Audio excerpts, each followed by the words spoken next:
사도신경으로 신앙 고백함으로써 오늘 새벽도 하나님 앞에 예배를 올려드리겠습니다. 전능하사 천지를 만드신 하나님 아버지를 내가 믿사오며 그 외아들 우리 주 예수 그리스도를 믿사오니 이는 성령으로 잉태하사 동정녀 마리아에게 나오시고 본디오 빌라도에게 고난을 받으사 십자가에 못 박혀 죽으시고 장사한 지 사흘 만에 죽은 자 가운데서 다시 살아나시며 하늘에 오르사 전능하신 하나님 우편에 앉아 계시다가 저희로서 산자와 죽은 자를 심판하러 오시리라. 성령을 믿사오며 거룩한 공회와 성도가 서로 교통하는 것과 죄를 사하여 주시는 것과 몸이 다시 사는 것과 영원히 사는 것을 믿사옵나이다. 아멘. 우리 시간은 410장 내 맘에 한 노래 있어 410장 찬양하겠습니다. 네, 그 밑에 410장 더블 클릭해 주시면 되겠습니다. 볼륨을 쭉 위로 올려주시면 감사합니다.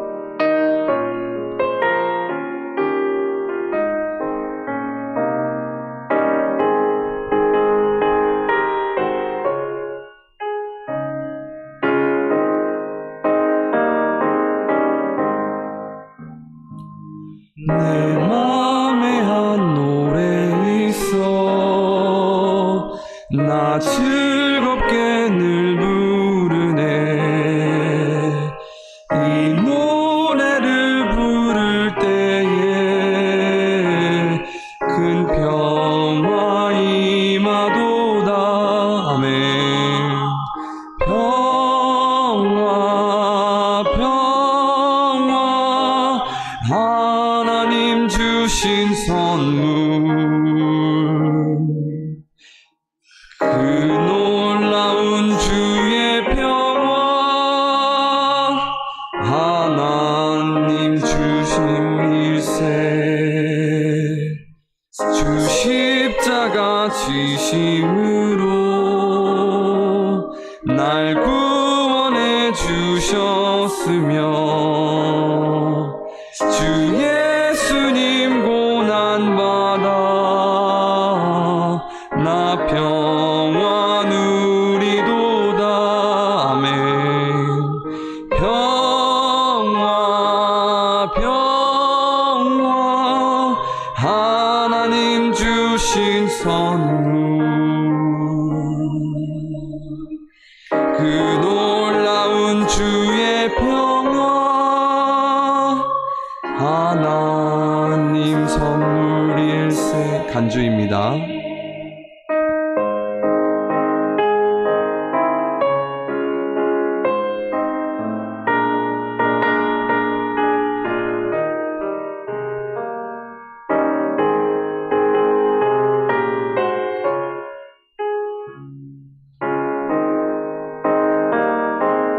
나 주님께 영광 돌려 나 주님께 영광 돌려 참 평화가 넘치도다. 주의 하나님 은혜로서 이 평화 누리도다. 평화 평화 하나님 주신 선물 그 놀라운 주의 평화 하나님 선물일세. 이 평화를 얻으려고 주 앞으로 나아갈 때 주 예수님 우리에게 이 평화 주시도다. 평화 평화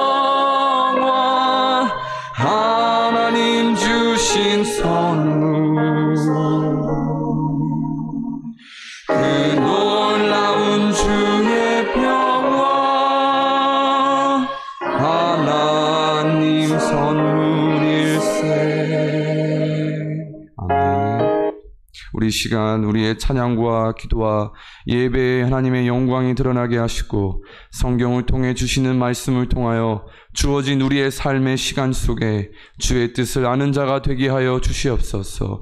우리의 한 주를 살아가는 일상을 통하여 하나님께 영광을 돌리고 생명의 복음을 전하는 자가 되게 하여 주시옵소서. 우리 주여 외치시며 기도하겠습니다. 주여, 하나님 이번 한 주도 살아갈 수 있는 은혜를 허락하여 주심에 감사합니다. 새벽을 깨워 기도할 수 있게 이 자리에 오게 주심에 감사합니다. 하나님, 이 시간 우리의 삶의 시간 속에서 주님의 뜻이 무엇인지를 아는 자가 되게 하여 주시고 찬양과 기도와 예배에 하나님의 영광이 드러나게 하사 우리의 일상을 통하여 하나님께 영광을 돌리고 생명의 복음을 전하는 자가 될 수 있게 하여 주시옵소서. 이 시간 하나님을 더욱더 알아가고 예수님의 그 사랑을 알게 되며 우리가 이제 그리스도인으로서 하나님 앞에 어떻게 살아가야 되는지를 더욱더 우리로 깨닫게 하여 주시옵소서. 주님의 은혜가 없이는 살아갈 수 없음을 고백합니다. 은혜를 더하여 주시고 믿음의 단계를 더하여 주사 더욱더 하나님을 향하여 살아가는 십자가의 전달자가 될 수 있도록 하여 주시옵소서. 주의 은혜를 이 시간 간구합니다. 하나님, 우리의 기도를 들어주시고 우리의 예배를 받아주사 하나님께서 기뻐 받으시는 자들이 될 수 있도록 하나님 은혜를 허락하여 주시옵소서. 감사드립니다. 감사드리며 예수님의 이름으로 기도합니다. 아멘. 오늘 우리가 볼 말씀은 마태복음 1장입니다. 마태복음 1장 1절부터 25절을 우리 같이 보도록 하겠습니다.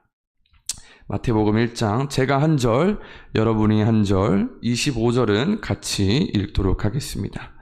아브람과 다윗의 자손 예수 그리스도의 계보라.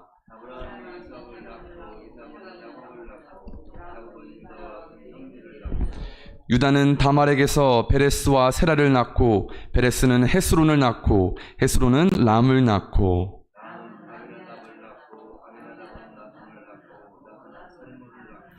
살문은 라합에게서 보아스를 낳고 보아스는 루색에서 오벳을 낳고 오벳은 이새를 낳고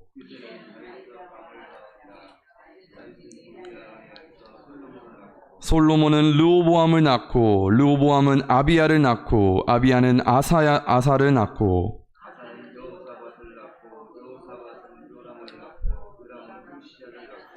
우시아는 요담을 낳고 요담은 아하스를 낳고 아하스는 히스기야를 낳고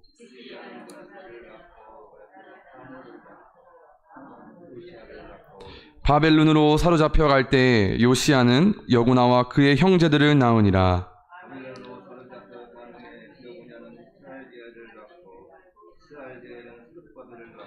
스룹바벨은 아비웃을 낳고 아비웃은 엘리야김을 낳고 엘리야김은 아소르를 낳고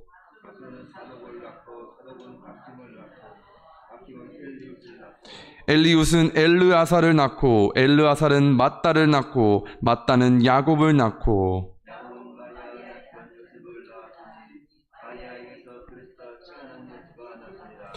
그런즉 모든 대수가 아브라함부터 다윗까지 14대요 다윗부터 바벨론으로 사로잡혀 갈 때까지 14대요 바벨론으로 사로잡혀 간 후부터 그리스도까지 14대더라.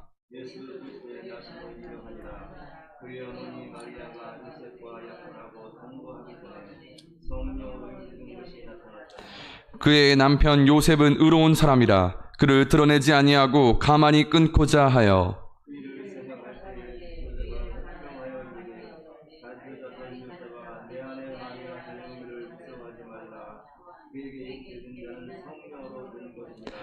아들을 낳으리니 이름을 예수라 하라. 이는 그가 자기 백성을 그들의 죄에서 구원할 자이심이라 하니라.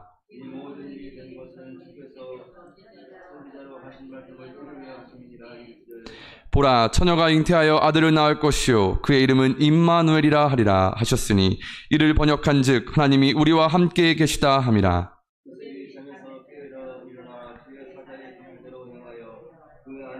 같이 읽겠습니다. 아들을 낳기까지 동침하지 아니하더니 나음에 이름을 예수라 하니라. 아멘.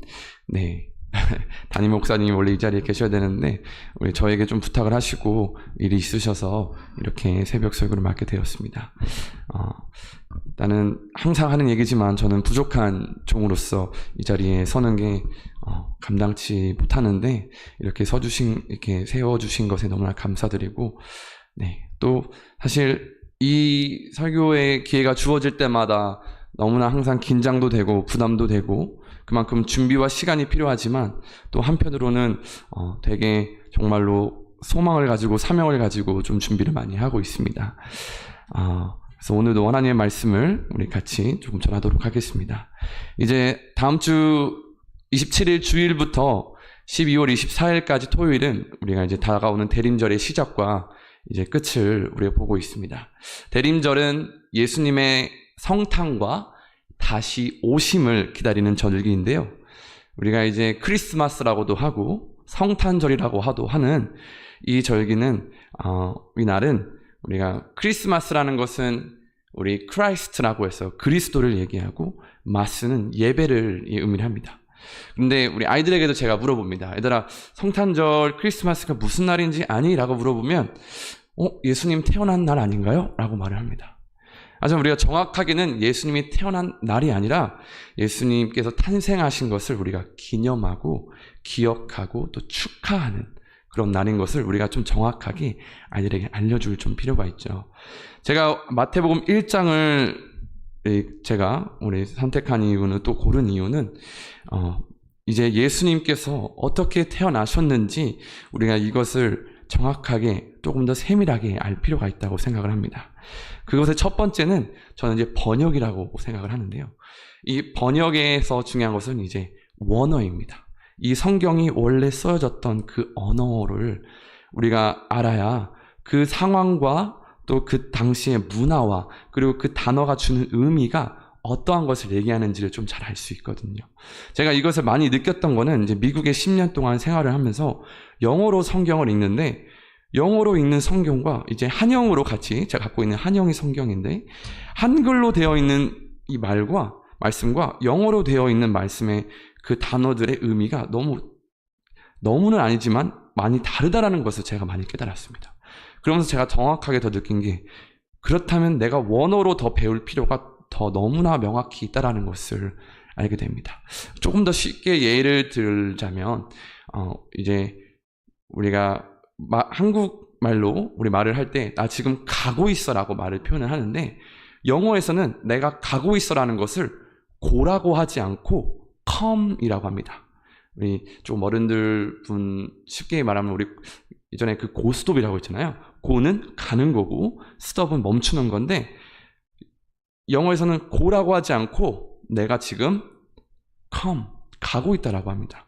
가고 있다라고 할 때. 이 말을 조금 더 의미를 해두면, 저희는 한국어로 얘기할 때 내가 지금 가고 있어라고 하지만 영어에서 그 come, 가고 있다라는 것은 내가 너에게로 가고 있어. 그래서 이 의미가 상당히 조금 다릅니다. 그러면 이제 우리가 원어로 봤을 때 또 주는 의미가 너무나 다르기 때문에 우리가 이것을 마태복음 1장에 어떠한 원어로 어떤 단어를 쓰고 있고 어떤 상황과 그 시대를 조금 더 정확히 봐서 조금 더 우리 명확히 봤으면 좋겠습니다. 이제 구약은 히브리어로 번역이 되어 있습니다. 원래 원어는 히브리어이고 그다음에 구약은 헬라어라고 합니다. 헬라어는 그리스어라고도 하는데요. 동일한 말입니다. 그리스 사람들이 자신들을 헬라인이라고 얘기했었고, 그래서 구약은 히브리어, 그다음에 신약은 헬라어로 쓰여져 있는 게 원래 그 원어입니다. 그렇기 때문에 또 히브리어랑 또 우리 한국말 한영 버전으로도 좀 설명을 드리자면, 우리 구약에서는 영이라는 표현을 씁니다.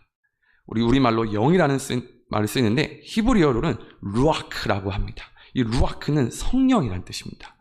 그래서 이런 단어조차 다르기 때문에 우리가 같이 한번 마태복음 1장을 통해서 우리 하나님께 주시는 말씀을 보겠습니다.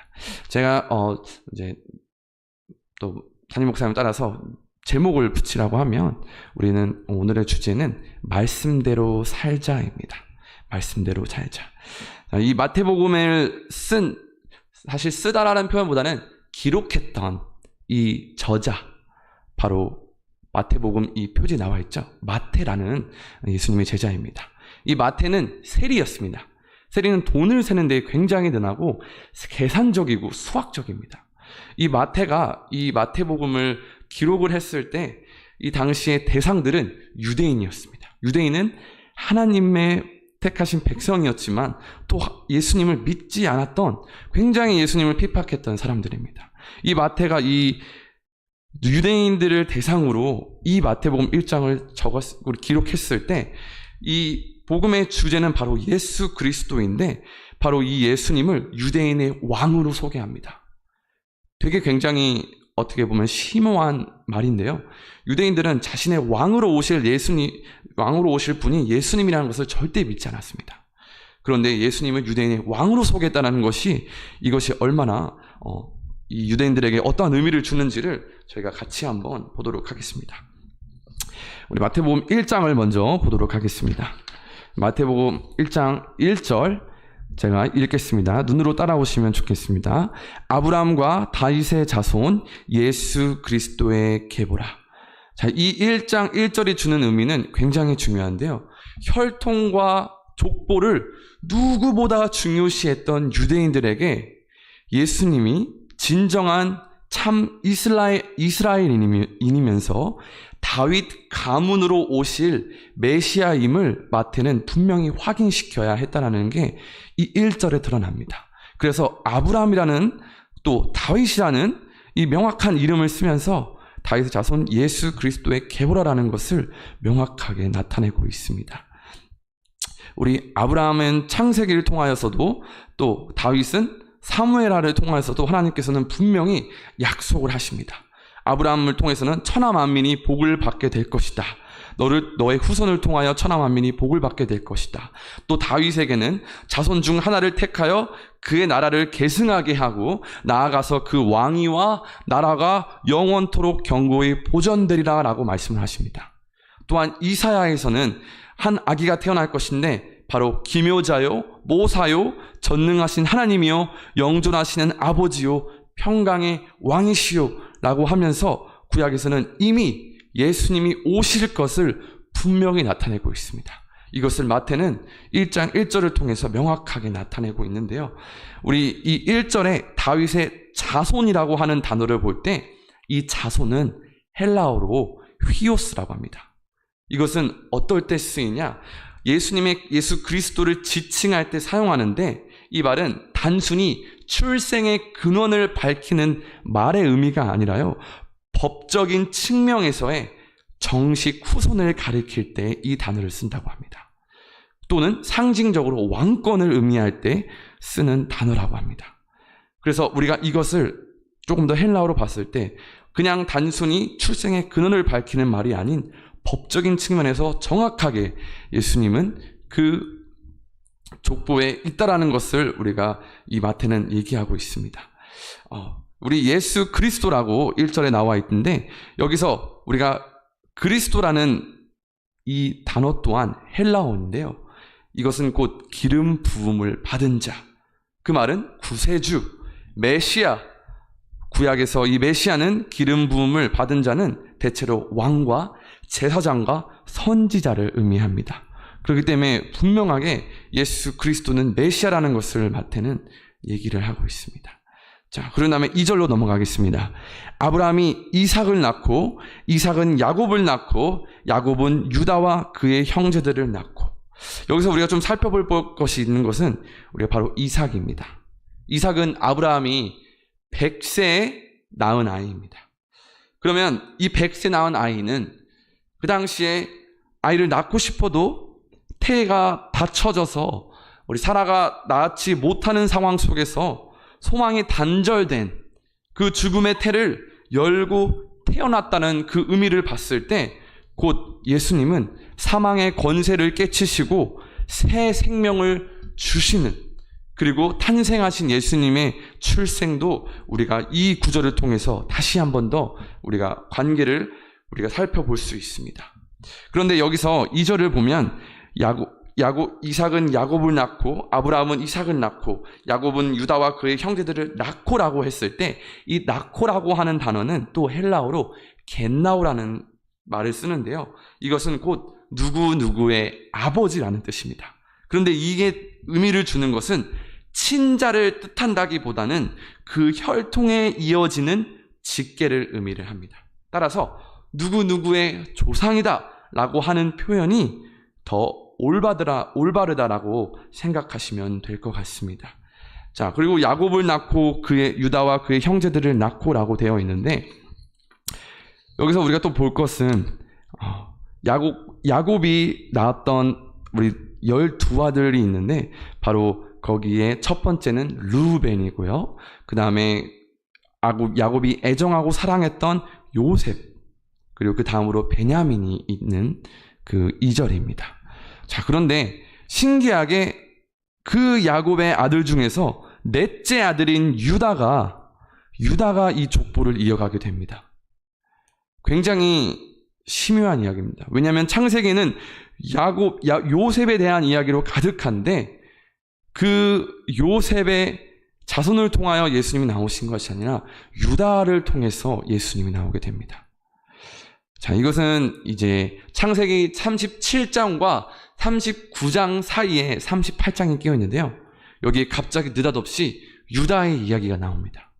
요셉의 이야기로 시작하는 중에 37장부터 요셉의 이야기가 시작되는데, 갑자기 38장에 유다의 이야기가 나오게 됩니다.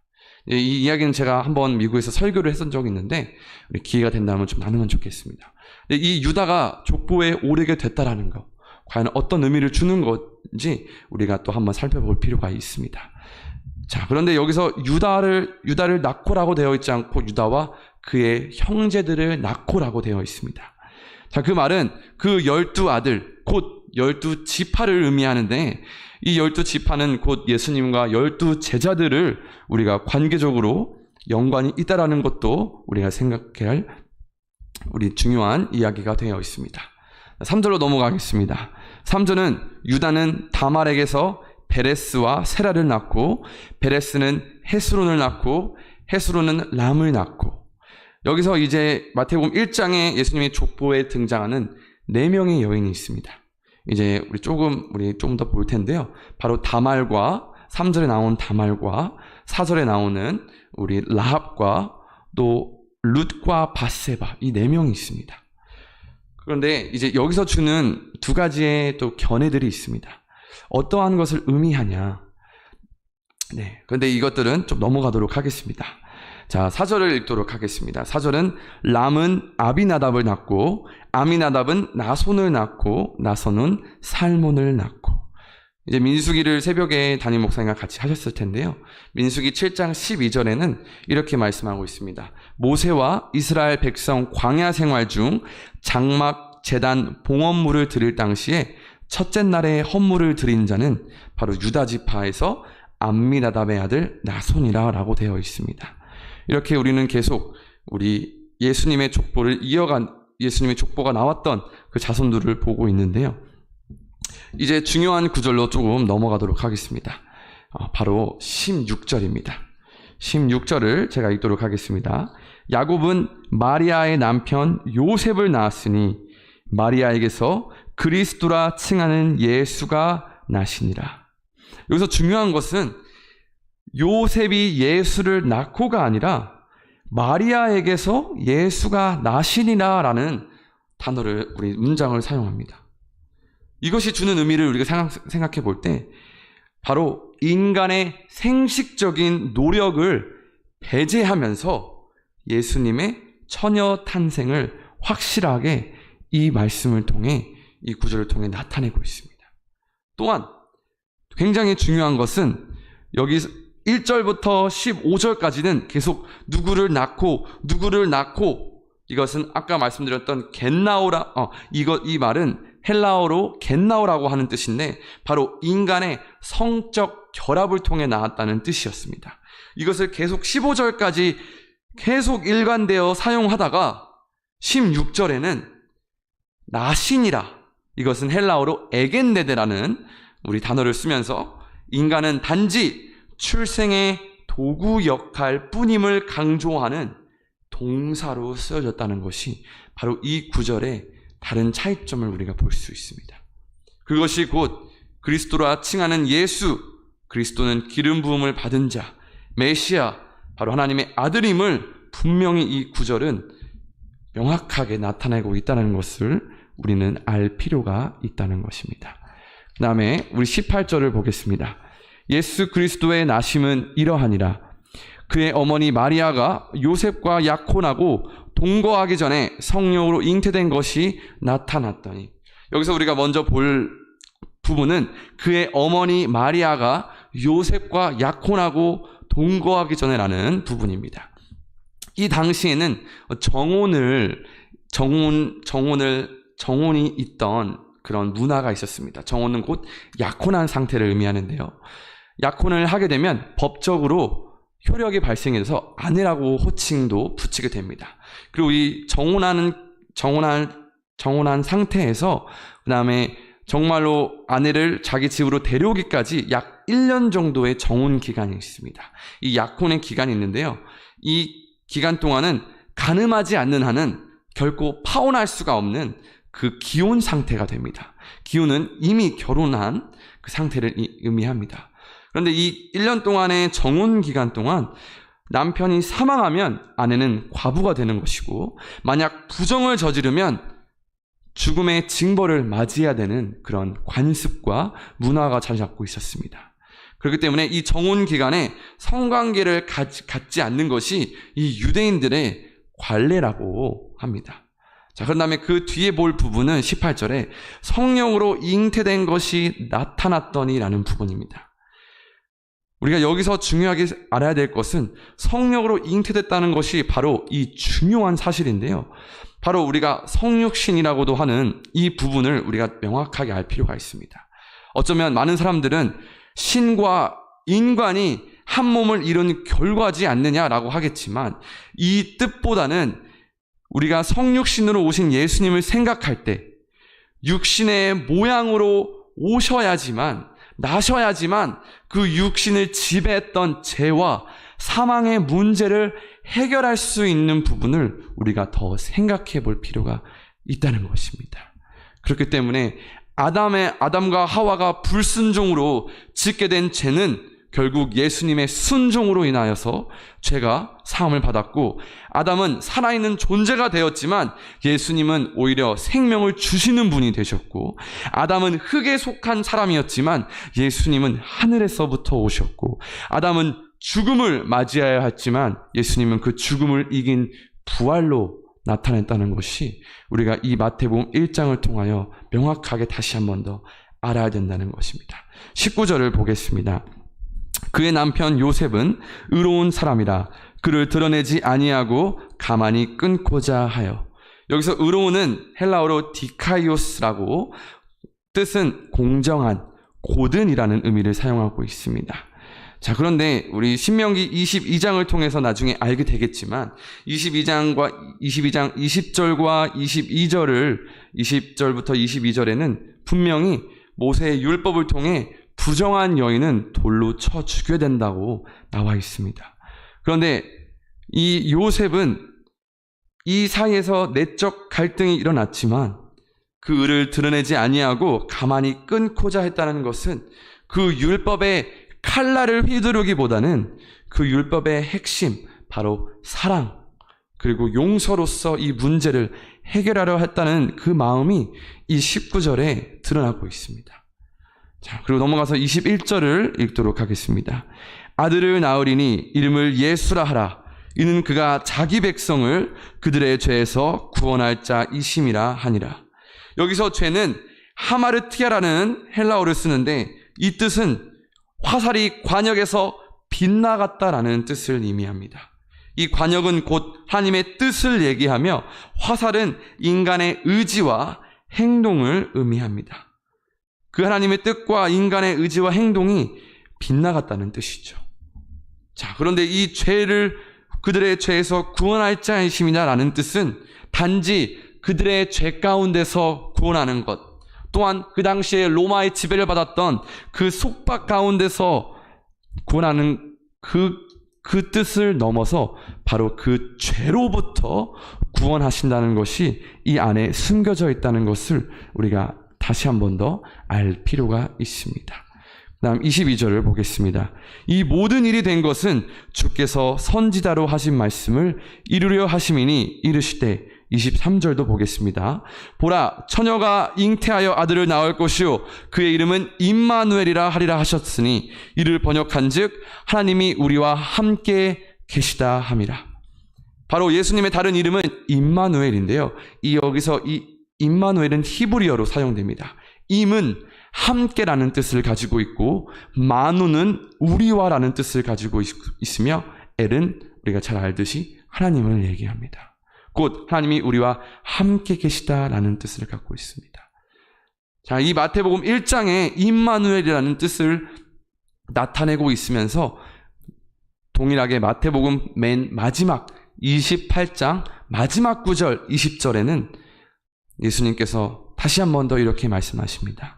내가 너희에게 분부한 모든 것을 가르쳐 지키게 하라. 볼지어다 내가 세상 끝날까지 너희와 항상 함께 있으리라 하시니라. 이렇게 임마누엘의 뜻과 예수님께서 말씀하신 것이 동일하게 이루어진다는 것을 우리는 다시 한 번 더 알 수 있습니다. 마지막 24절과 25절을 한 번에 읽겠습니다. 요셉이 잠에서 깨어 일어나 주의 사자의 분부대로 행하여 그의 아내를 데려왔으나 아들을 낳기까지 동침하지 아니하더니 낳음의 이름을 예수라 하니라. 아까 제가 말씀드렸듯이 이 정혼 기간 동안에는 1년 동안 성적인 관계를 갖지 않습니다. 하지만 이 요셉은 아직 관계를 갖지 않았는데도 임신한 마리아를 봤을 때, 우리가 세상적으로 봤을 때 나와 결혼을 약속하고 나와 약혼한 나의 아내가 갑자기 임신을 했다는 소식을 듣게 된다면 과연 우리의 마음은 어떠할까? 우리는 과연 그 약혼자를 우리가 이해하려고 할 수 있을까? 아니면은 오히려 분노가 치밀을까? 하지만 그 속에서 요셉은 조용히 약혼을 하려고 했었고, 그것을 하나님께서는 아시고 하나님께서는 두려워하지 말라라고 1장을 통해 말씀을 하셨습니다. 그런데 여기서도 우리가 볼 필요는 요셉이 얼마나 의로운 사람이었는지를 알 필요가 있습니다. 바로 잠에서 깨어 일어나 주의 사자의 분부대로 행했다는 것입니다. 여기서 중요한 게 바로 일어나라는 단어인데, 이 일어나라는 단어가 에게르데이스라는 헬라어를 사용하여서 이것은 바로 이 구절이 주는 의미는 요셉을 이 구절에서 요셉을 중심으로 맞춰진 문장이 아니라 바로 요셉의 행동에 맞춰진 문장입니다. 그래서 요셉이 잠에서 깨어 일어났다는 이 문장이 이 구절의 핵심입니다. 곧 바로 하나님 말씀대로 순종했다는 것을 우리가 한 번 더 볼 수 있습니다. 그렇기 때문에 아내를 데려왔다는 것은 곧 이 아내와도 같이 관계를 맺을 수 있다는 걸 의미하나 아들을 낳기까지 동침하지 아니하였다는 이 순종을 통하여 이 요셉의 성품 또한 우리가 한 번 더 찾아볼 수 있습니다. 곧 우리가 마태복음 1장을 통하여서 너무나 간단하면서 하지만 너무나 중요한 우리가 이 말씀을 한번 살펴보았습니다.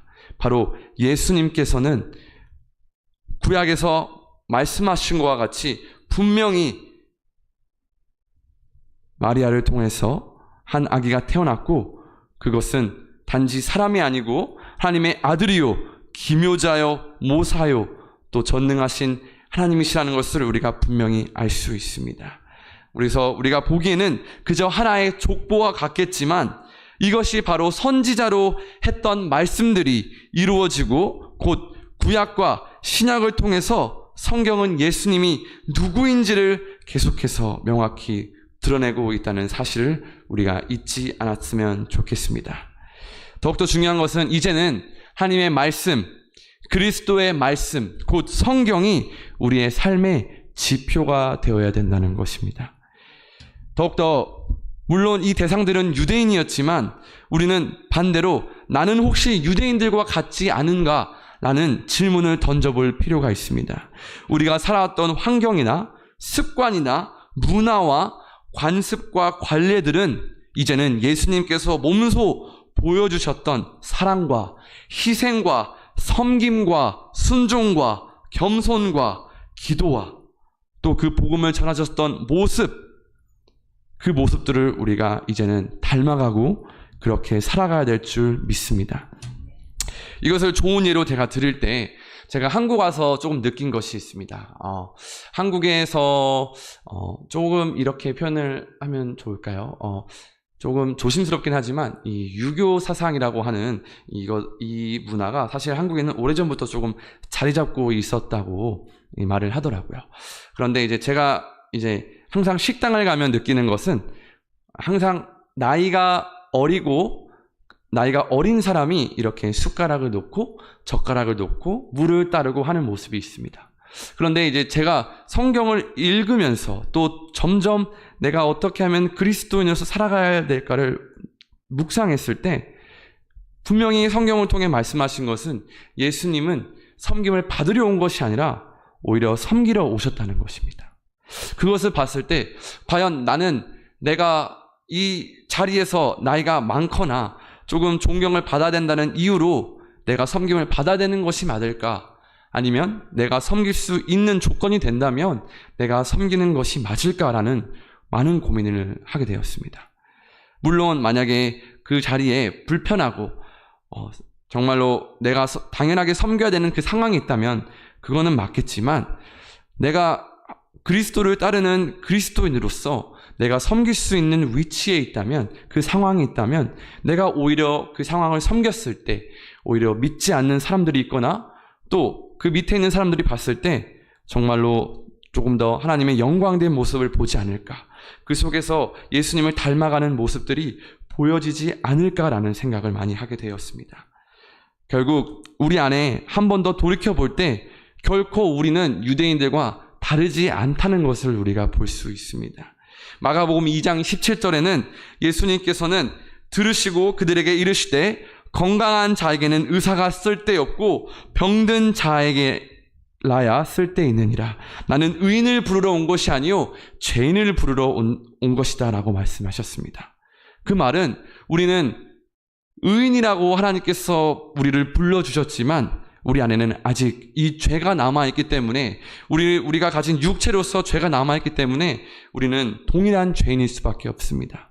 그런데 어느 순간 우리는 하나님 앞에 거룩한 백성이라는 뜻으로 다른 사람들과 우리를 다르게 생각할 때가 있습니다. 나는 조금 격이 다르거나 나는 조금 더 거룩한 성도라고 우리는 가끔 생각할 때가 없지 않아 있을 때가 있습니다. 그것 또한 우리는 유대인과 다르지 않다라는 것을 우리가 볼 수 있습니다.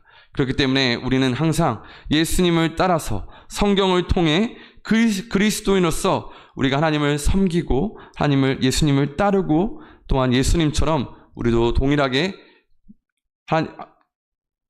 복음을 전해야 된다는 것을 우리는 한 번 더 볼 필요가 있습니다.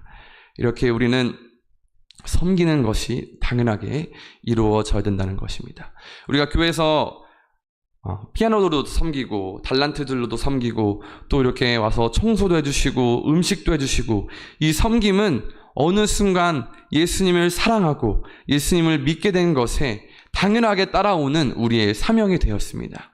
우리는 무엇인가를 얻기 위해 교회에 나와서 봉사하고 섬기는 것이 아니라 이제는 하나님을 사랑하기에 교회에 나오는 것이 당연하고 예수님을 사랑하기에 섬기는 것이 당연하게 되는 것입니다. 그 마음에서부터 나오는 섬김이 우리를 기쁘게 한다는 것입니다. 그렇기 때문에 혹시나 우리 안에 아직 버리지 못하거나 몸에 배어있는 유대인과 같은 습관들이 있다면 우리는 그것을 버리고 이제는 우리가 성경이 기준이 되어서 세상의 풍습과 기준이 아닌 예수님이 기준이 되어 우리의 삶을 통해 우리가 하나님의 영광이 드러나길 소망하겠습니다. 우리 기도하겠습니다. 하나님 감사합니다. 우리가 마태복음 1장을 통해 하나님을 더욱더 알아가게 되고 또한 하나님의 말씀은 정확히 이루어지며 하나님의 아들 예수님은 이 땅에 인간의 몸으로 오셨지만 성령으로 잉태된 것이 분명한 사실임을 우리가 알게 되었습니다. 이제는 우리의 믿음의 단계를 더 높여주사 나를 위하여가 아닌 하나님의 영광을 위하여 그리스도의 성품을 닮아가고 그리스도의 모습을 닮아가고 또한 그렇게 그리스도를 따라 살아가는 그리스도인이 될 수 있게 하여 주시옵소서. 우리 주여 외치시며 기도하겠습니다. 주여, 하나님 감사합니다. 오늘도 하나님을 예배하고 찬양하고 기도하는 자리에 나올 수 있게 해주심에 감사합니다. 하나님, 우리가 성경을 통하여 예수님을 더욱더 알아가고 예수님께서는 이 땅에 분명히 우리의 죄를 구원하러 오시며 또한 우리와 영원히 함께 계신다는 것을 우리가 알고 있습니다. 하나님, 단지 우리를 통하여 하나님께서 알려주시는 것은 섬김을 받으려 온 것도 아니고 또한 의인을 부르러 온 것도 아니고 죄인을 부르러 오시며 또한 섬기러 오셨다는 것을 우리가 분명히 알고 있습니다. 그런 예수님을 따라서 이젠 그리스도인으로서 살아갈 수 있게 하여 주시옵소서. 우리가 나를 위하여 살아가는 것이 아닌 유대인처럼 옛날의 풍습과 관습에 따라 살아가는 것이 아닌 이제는 성경을 통하여 주시는 그 사명을 따라서 성경이 지표가 되어서 하나님을 따라가는 예수님을 닮아가는 자가 될 수 있게 하여 주시옵소서. 예수님께서 보여주신 그 사랑과 예수님께서 보여주신 그 희생과 예수님께서 보여주신 그 섬김과 예수님께서 보여주신 그 겸손과 예수님께서 보여주신 그 죽기까지 사랑했던 그 모습들을 이제 닮아갈 수 있게 하여 주시옵소서. 예수님께서 보여주셨던 그 기도를 따라 우리는 항상 기도하며 살아갈 수 있게 하여 주시옵소서. 하나님 감사합니다. 하나님 감사합니다. 주어진 우리의 삶 속에서 주님의 뜻을 알게 하여 주시옵소서. 감사합니다. 감사합니다. 오늘도 은혜로 살아갈 수 있게 주심에 감사합니다. 아버지, 오늘도 이번 한 주간도 살아갈 수 있는 은혜를 허락하여 주시옵소서. 우리의 일상을 통하여 하나님께 영광을 올려드릴 수 있게 하여 주시옵소서. 우리의 일상을 통하여 생명의 복음이 나타날 수 있게 하여 주시옵소서. 그렇게 그리스도인으로서 살아갈 수 있게 하여 주시옵소서. 감사합니다.